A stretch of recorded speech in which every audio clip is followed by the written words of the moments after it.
नमस्कार. आरोग्यशाहीमध्ये मी वैद्य भाग्यश्री आणि मी वैद्य नमिता आपलं स्वागत करतो. आरोग्यशाहीमधलं शेवटचं अक्षर आहे ह. ह आहे हर्बचा. मार्केटिंगच्या या जगात सध्या सर्वाधिक वापरला जाणारा शब्द म्हणजे हर्बल.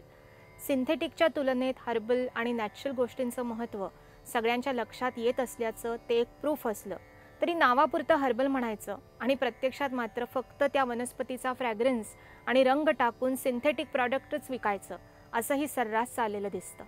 शुद्ध आयुर्वेदात मात्र खरोखरच ओरिजिनल आणि संपूर्ण वनस्पतीचा, तोही संपन्न अवस्थेत असणाऱ्या वनस्पतीचा वापर केला जातो.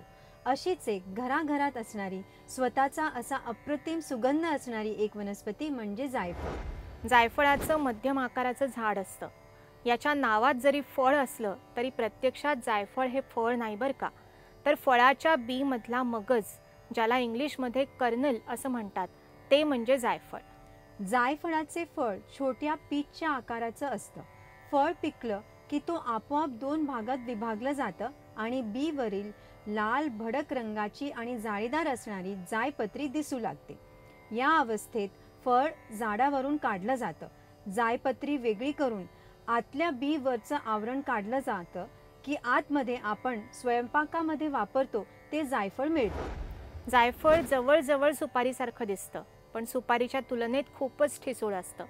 जायफळाचं चूर्ण सुद्धा बाजारात विकत मिळतं, पण ओरिजिनल सुगंध, चव आणि गुण मिळण्यासाठी जायफळ ऐन वेळेला किसून वापरणं अधिक प्रभावी असतं. पाण्यासारखे जुलाब होत असले, डिहायड्रेशन होऊ नये यासाठी जुलाब थांबवणं गरजेचं असलं तर त्यावेळेला जायफळ उगाळून तयार केलेला 1/8 चमचा गंध कोऱ्या म्हणजे दूध न टाकता तयार केलेल्या कॉफीमध्ये मिसळून घेण्याचा उपयोग होतो. जायफळ हे झोप येण्यासही मदत करणारं असतं. यासाठी सहाणेवर थोडंसं तूप घ्यावं, त्यात जायफळ उगाळून तयार केलेला गंध झोपण्या अगोदर कपाळावर हळूहळू चोळावं. यामुळे छान गाढ झोप लागते.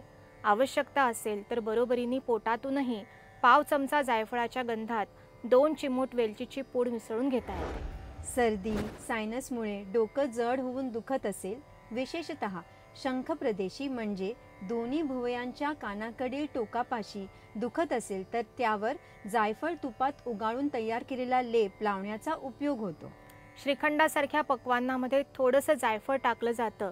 ते फक्त त्याच्या सुगंधासाठी किंवा चवीसाठी नसतं, तर जायफळयुक्त मिठाई पचायला सोपी होते.